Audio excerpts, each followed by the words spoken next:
अस्सलाम वालेकुम स्टूडेंट्स, कैसे हैं आप सब। उम्मीद है आप सब खैरियत से होंगे और आप लोग की स्टडी भी अच्छी जा रही होगी। अच्छा भी स्टूडेंट्स, आप लोगों की काफ़ी फ़िज़िक्स से रिलेटेड भी आ रही थी क्वेरीज, ठीक है, तो अब उसको भी सॉर्ट आउट कर दिया गया है, उसका भी सल्यूशन आपको निकाल के प्रोवाइड किया जा रहा है। केमिस्ट्री से रिलेटेड आपको टारगेट पेपर प्रोवाइड कर दिया गया है, उसकी आपको डिस्क्रिप्शन में लिंक भी मिल जाएगी। And still if you have any query, any question related to chemistry target paper, you can ask me freely. मैं आप लोगों के सारे कमेंट, सारी चीज़ें चेक करती रहती हूँ, जो भी आप कर रहे होते हैं। तो आपके जो भी मसले हो, जो भी इश्यूज़ हो, आप कर सकते हैं, तो मैं आपको आंसर करूँगी, ठीक है। नाउ अच्छा भाई, हमारे पास फिज़िक्स में मैंने आपके लॉन्ग क्वेश्चंस थोड़े से ज़्यादा नहीं है, शॉर्ट क्वेश्चंस सारे जो है वो अलग अलग कर दिए हैं, ठीक है। अब आप देखेंगे आपको अच्छे से उसकी जो है वो तैयारी हो जाएगी। जैसे लॉन्ग क्वेश्चंस जो हैं वो आपकी टोटल 23 हैं, ठीक है। इसमें से मैं भी आपको मोस्ट इम्पॉर्टेंट भी बता दूँगी और आप जो है वो मोस्ट इम्पॉर्टेंट तो बहुत अच्छे से ही करिएगा, बाकी भी आपने करने हैं, ठीक है। अच्छा भाई, सबसे पहले है briefly explain bell jar experiment. अच्छा देखो, जब भी एक्सपेरिमेंट लिखते हैं ना, सबसे पहले उसका इंट्रोडक्शन लिखते हैं, फिर बताते हैं वो एक्सपेरिमेंट है कैसा, ठीक है। फिर अगर एक्सपेरिमेंट में कोई चीज़ यूज़ हो रही है, लाइक कोई डिवाइस यूज़ हो रही है, कुछ भी यूज़ हो रहा है, तो उसके बारे में थोड़ा सा बताते हैं, उसकी कंस्ट्रक्शन बताते हैं, उस एक्सपेरिमेंट की वर्किंग बताते हैं, और फिर ये तमाम चीज़ें उसको एक्सप्लेन करने के बाद लास्ट में उसका कंक्लूजन भी देते हैं, ठीक है। और अगर टाइम हो तो डायग्राम बना दें आप, तो ये तो बहुत अच्छी बात हो जाती है, ठीक है। डायग्राम बनाने के बाद उसको लेबल भी क्या करें, थोड़ा सा शेड कर दें और इस डायग्राम को एक बॉक्स में बंद कर दें, ठीक है। नाउ क्वेश्चन 2 है, व्हाट इज SHM, यानी कि सिंपल हार्मोनिक मोशन क्या है, और prove that simple pendulum execute simple harmonic motion. बेटा ये आपका मोस्ट इम्पॉर्टेंट क्वेश्चन है, ठीक है। ये आपका मोस्ट इम्पॉर्टेंट क्वेश्चन है। कुछ क्वेश्चन आपके मोस्ट इम्पॉर्टेंट होंगे, सही है, और हैं तो सारे ही इम्पॉर्टेंट, लेकिन कुछ मोस्ट इम्पॉर्टेंट हैं जिनके बहुत ज़्यादा ब्राइट चांसेस होते हैं, ठीक है। आपने इसके अंदर भी यही करना है, पहले सिंपल हार्मोनिक मोशन की उसको जो है डिफ़ाइन करना है, सिंपल हार्मोनिक मोशन को। देन आपने उसकी जो भी ये जो सिंपल पेंडुलम की आपके पास जो डेरिवेशन है उसको लिखना है। देन अगर टाइम हो तो एक छोटी सी, मेरा ख्याल है बहुत आसान है सिंपल हार्मोनिक मोशन की डायग्राम बनाना, तो वो लाजमी बना देना ताकि आपका क्वेश्चन अच्छा सा हो जाए, ठीक है। अच्छा भाई, define waves, its types and also write its characteristics of wave. बेटा ये भी इम्पॉर्टेंट है, इसलिए क्योंकि ये आपको ना अलग अलग करके शॉर्ट में भी दिया जा सकता है, ठीक है। क्या पता वो शॉर्ट में आपको सिर्फ इतना दे दें, और क्या पता सिर्फ ये हिस्सा दे दें, तो ये भी आपके पास मोस्ट इम्पॉर्टेंट है, रिलेटेड टू बोथ शॉर्ट भी और लॉन्ग भी, ठीक है। तो इसको भी अच्छे से कर लेना है, इसकी कैरेक्टरिस्टिक। और देखो, जब कैरेक्टरिस्टिक्स लिखो ना वेव्स की, तो 4 से कम तो लिखना ही नहीं। वैसे तो आपने 5 लिखनी है, लेकिन अगर 5 नहीं आती तो 4 से कम तो लिखनी ही नहीं है, ठीक है। उसके बाद है explain speed of sound in solid liquid gas, what are the factors on which speed of sound depends. ये आपका मोस्ट इंपॉर्टेंट क्वेश्चन है। अब तक मैंने आपको 2, 3, 4 बताए जो आपके पास इंपॉर्टेंट है। 3 आपके पास लॉन्ग के हिसाब से 50-50 है, लेकिन शॉर्ट के हिसाब से इसमें से लाजमी आता है, ठीक है। तो लॉन्ग के हिसाब से तो अभी 2 और 4 ही आपके पास मोस्ट इंपॉर्टेंट चलने, ठीक है। Define noise, what are the effects of noise, how it can be reduce, explain how it is harmful for human. ये क्वेश्चन आपके पास आ सकता है, ठीक है। इसको देख लेना है, डिफाइन करना है नॉइज़ को, उसके इफेक्ट्स को लिखना है। अगेन मैं आपको एक बात बता दूँ, आपको शॉर्ट में रीज़न के तौर पे भी दे सकते हैं कि why noise is harmful for human. वो आपसे शॉर्ट में ये भी पूछ सकते हैं what are the effects of noise, और वो आपसे शॉर्ट में ये भी पूछ सकते हैं how it can be reduced, ठीक है। तो ये शॉर्ट के हिसाब से भी इम्पॉर्टेंट है। Now what is electromagnetic waves and also write its characteristics and usages, ये आपके पास मोस्ट इंपॉर्टेंट है, ठीक है। अच्छा भाई, define X rays and also write its usages and applications. X ray को डिफाइन करना है, उसके यूजेज और एप्लीकेशंस लिखने हैं। 50-50 वाला सवाल है, ठीक है। Right cases of concave mirror, convex lens along with the diagram. एक बात याद रखना, ये जो आपके पास चैप्टर है ना मिरर वाला, ठीक है, इसमें से लाजमी एक लॉन्ग में क्वेश्चन आता है, या तो आपको ये केसेस दे देंगे, ठीक है, और आपको तमाम केसेस डायग्राम के साथ जो है एक्सप्लेन करने होंगे। इसी तरह से या फिर आपके पास ये वाला भी लाजमी आ सकता है, 8 और 9 के ब्राइट चांसेस है लाजमी मौजूद होंगे, ठीक है। वो आपको कोई भी दे सकते हैं, सिंपल माइक्रोस्कोप, कंपाउंड माइक्रोस्कोप या टेलीस्कोप, और उसकी कंस्ट्रक्शन वर्किंग मांग सकते हैं। इस सवाल के भी ब्राइट चांसेस है 10 के आने के। मोस्ट इम्पॉर्टेंट है, आपको कूलम्स लॉ को डिफाइन करना है, उसका फॉर्मूला बताना है, इलेक्ट्रोस्टैटिक इंडक्शन की डायग्राम बनानी है, ठीक है। 11 ये भी आपके पास मोस्ट इम्पॉर्टेंट है, रेजिस्टेंस क्या होती है, रेजिस्टर्स को कैसे सीरीज़ और पैरेलल में अरेंज किया जाता है।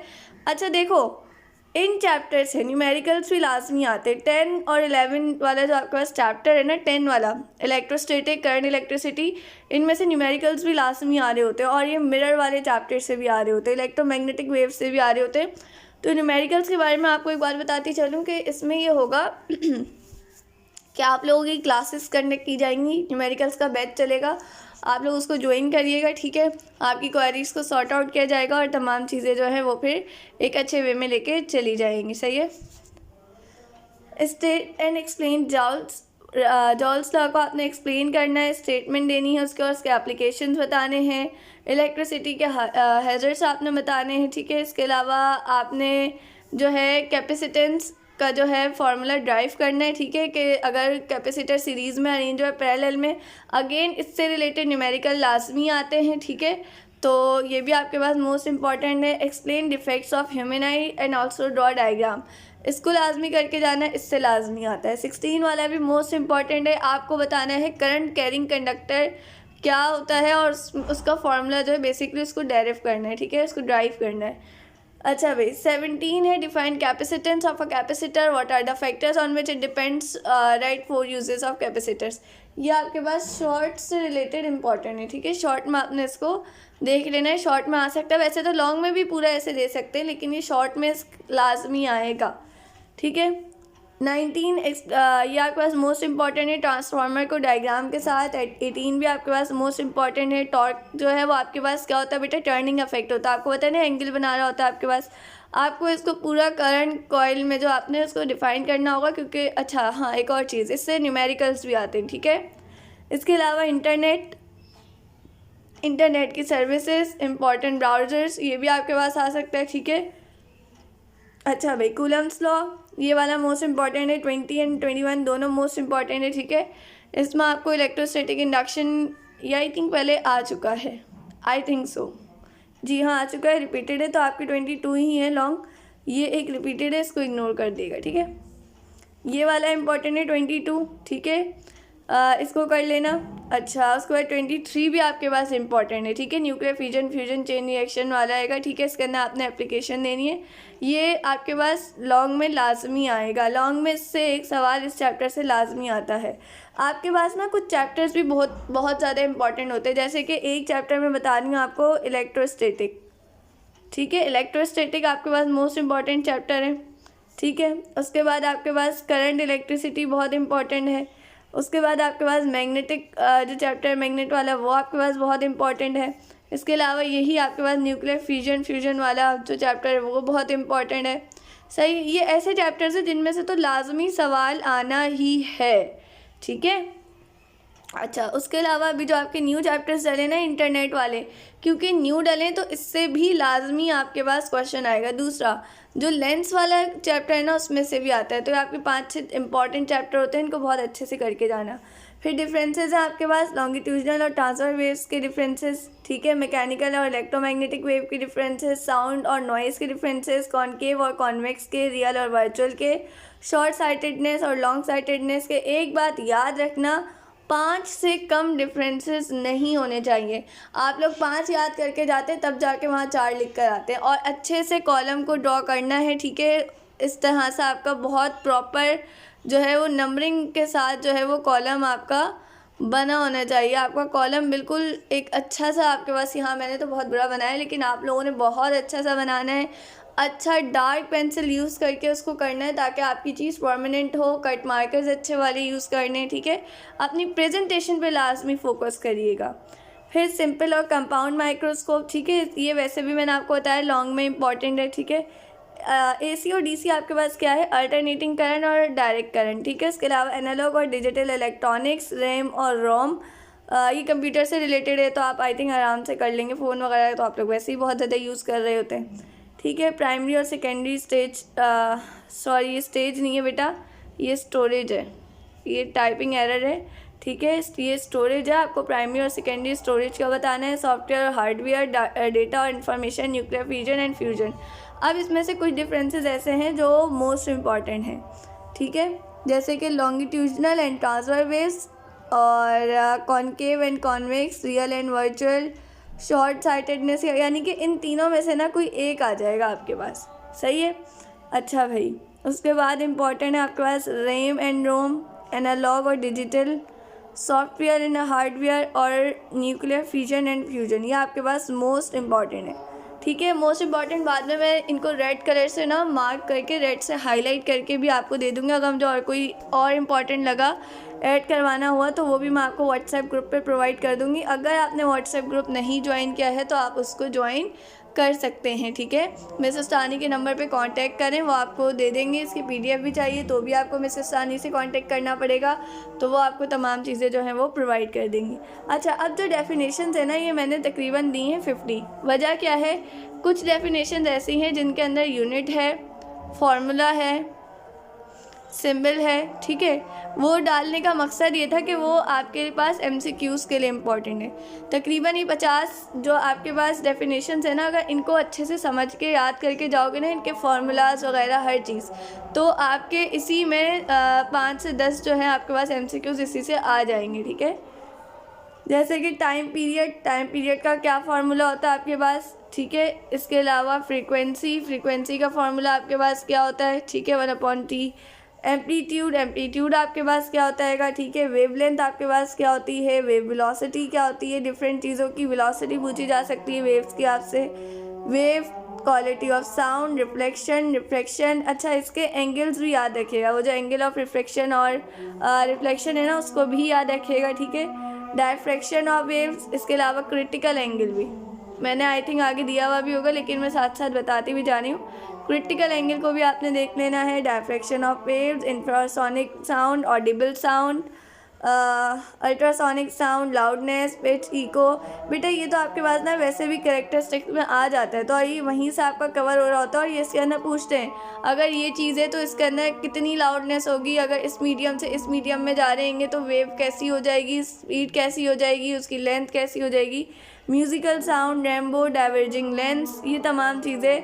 Coulomb law, data, proton, electron, ये तो आपको लाजमी, तो ये तो बेसिक है, तो सबको पता होगा। प्रोटॉन है positive charge, electron atomic number, mass number, सब मैंने आगे दिए हुए भी हैं। इलेक्ट्रिक करंट, रेजिस्टेंस, रेजिस्टिविटी क्या होती है आपको पता है। रेजिस्टेंस आपके पास रुकावट होती है करंट में। Magnetic field, EMF, electromotive force, atomic number, mass number, ये सब आपको, अब देखो एटॉमिक नंबर, मास नंबर में वो आपको किसी भी चीज़ का दे देंगे कि भाई इसका जो है मास नंबर ये है। ओके स्टूडेंट्स, अजान हो रही थी तो उसका ब्रेक लिया था मैंने, ठीक है। अच्छा भाई, उसके बाद हमारे पास फर्दर आगे डेफिनेशन है। Neutron, radioactivity, ammeter, voltmeter, current, isotopes, prism, fuse, breakers, electric circuit, radioisotope, farad, critical angle, nuclear fusion, power of lens, angle of reflection.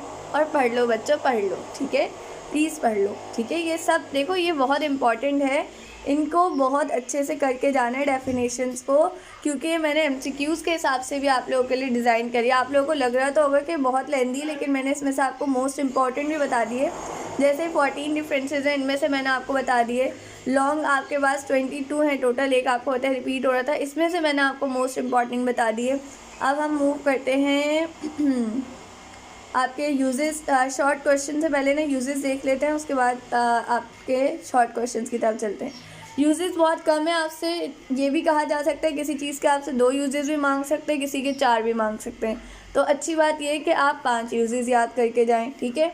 Radio waves, alpha rays, microwaves, infrared, visible, ultraviolet, X rays, gamma rays, beta rays, spherical mirror, convex, concave, internet, ये सब के uses आप याद कर लेगा। ये बहुत आसान है, कुछ तो आपको नॉर्मली भी पता होते हैं। इंटरनेट के यूजेस नहीं पता आपको, इसमें आपको क्या याद करना होगा, हटा दें 14। आप लोग अभी मैट्रिक पढ़ के आने, कॉन्वेक्स, कॉनकेव, स्फेरिकल मिरर कितनी डिटेल में पढ़ा था, हटा दो। ये यूजेस तो आपको आते होंगे, मेरा नहीं ख्याल कि आपको पढ़ने की ज़रूरत होगी, लेकिन फिर भी एक दफ़ा कर लिएगा। अच्छा भाई, शॉर्ट है आपके पास 22, ये सारे ही करके जाना, ठीक है, इंशाल्लाह अच्छा पेपर हो जाएगा। आपके पास है define oscillation, also give example of damped oscillation, define ultrasonic sound, और आपको जो है उसके 5 यूजेस भी लिखने हैं। बेटा हेडिंग्स बहुत अच्छे से डालना, ठीक है। Derive v is equals to F lambda, ये आपके पास v is equals to F lambda, ये वाली जो है डेरिवेशन है। ये थोड़ा सा टाइपिंग में आ नहीं रहा था, दैट्स वाई इसको ऐसे लिख दिया। साउंड कैसे प्रोड्यूस होता है, बहुत आसान है, ठीक है, लेकिन जो आपके पास मोस्ट इंपॉर्टेंट है ना, वो 2 आपके पास मोस्ट इंपॉर्टेंट है, ठीक है, 3 मोस्ट इंपॉर्टेंट है, ठीक है।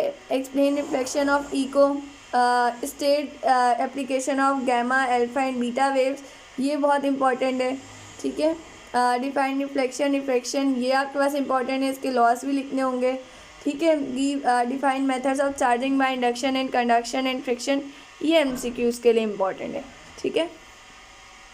वाई कांट बी हियर, ये आपके पास रीजनिंग क्वेश्चन है, ठीक है, मे भी आ सकता है, तो आपको बचपन से याद होगा, वैसे इसको अच्छे से कर लेना। टाइप्स ऑफ करंट, अभी आपके पास लॉन्ग में भी मैंने आपको बताया था ये, ठीक है। State Ohm's law and its limitation, ये इंपॉर्टेंट है। एडवांटेजेस और डिसएडवांटेजेस ऑफ पैरेलल सीरीज़, ठीक है। इसी तरह से आपके पास जो है वो पैरेलल और सीरीज़ दोनों का पूछा गया है, पैरेलल एंड सीरीज़, यहाँ पे एंड आना हैगा, ठीक है। अच्छा भाई, उसके बाद है factors on which resistance depend, ठीक है, ओहम इक्वेशन, ये भी इंपॉर्टेंट है। गैल्वेनोमीटर को कैसे एमीटर में कन्वर्ट किया जाता है, या तो सिर्फ इतना सवाल पूछ लेंगे, या आपसे पूछ लेंगे कि गैल्वेनोमीटर को कैसे वोल्टमीटर में कन्वर्ट किया जाता है, दोनों में से कोई एक पूछेंगे, ठीक है, ये भी इंपॉर्टेंट है। डीसी मोटर एंड जनरेटर को एक्सप्लेन करें, ठीक है। Define mutual induction, give its formula, ये भी इंपॉर्टेंट है। कम्युनिकेटेड सिस्टम के 3 पार्ट्स, ये भी इंपॉर्टेंट है। Write name of storage devices, देखो जो न्यू चैप्टर्स इंक्लूड हुए ना, उनको तो लाजमी से अच्छे से करके जाना। वजह ये है कि उसमें से तो आपका समझ लें 20% तो आपके न्यू चैप्टर्स में से आएगा, ठीक है। इसके अलावा रेडियो एक्टिविटी, उसकी प्रॉपर्टीज़, कैथोड रेज की कैरेक्टरिस्टिक्स, 3 टाइप्स के जो आइसोटोप्स होता है हाइड्रोजन के, वो, ठीक है। ये तमाम था आपका टारगेट पेपर, सही है। अब स्टूडेंट्स देखो, आपको किसी का आंसर नहीं मिल रहा, आपको कोई सवाल नहीं समझ आ रहा, आपको किसी चीज़ में डिफ़िकल्टी, आप व्हाट्सएप ग्रुप ज्वाइन कर सकते हैं, आप वहाँ पे अपनी क्वेरीज पूछ सकते हैं। आपकी तमाम, आपको वहाँ पर जो है आपके जो लेक्चर्स है वो भी तमाम प्रोवाइड कर दिए जाएंगे। आपको 9, 10, 11, 12 किसी के भी रिलेटेड होता है ना भाई, हमारे भाई हैं वो 11 में, आप लोग पता नहीं पढ़ाते हैं नहीं, तो आपको 9, 10, 11, 12 में किसी के ब्रदर सिस्टर किसी ने भी पढ़ना हो तो वो मिसेस सानी जी कोचिंग सेंटर को ज्वाइन कर सकता है। एक बहुत कम अमाउंट की आप लोगों की फ़ीस है, ठीक है। पर सब्जेक्ट भी आप ले सकते हैं, ठीक है, पर सब्जेक्ट भी आपकी फ़ीस बहुत कम है, और आपको इसके अलावा जो भी डिफ़िकल्टीज़ हो आप पूछ सकते हैं, ठीक है। कमेंट सेक्शन में लाजमी अपने जो भी क्वेश्चन है वो ड्रॉप किया करें, ताकि फिर मैं आप लोगों का एक क्वेरी सेशन रख लिया करूँ। अपना ख्याल रखिएगा, मुझे दुआ में याद रखिएगा। अल्लाह हाफ़िज़।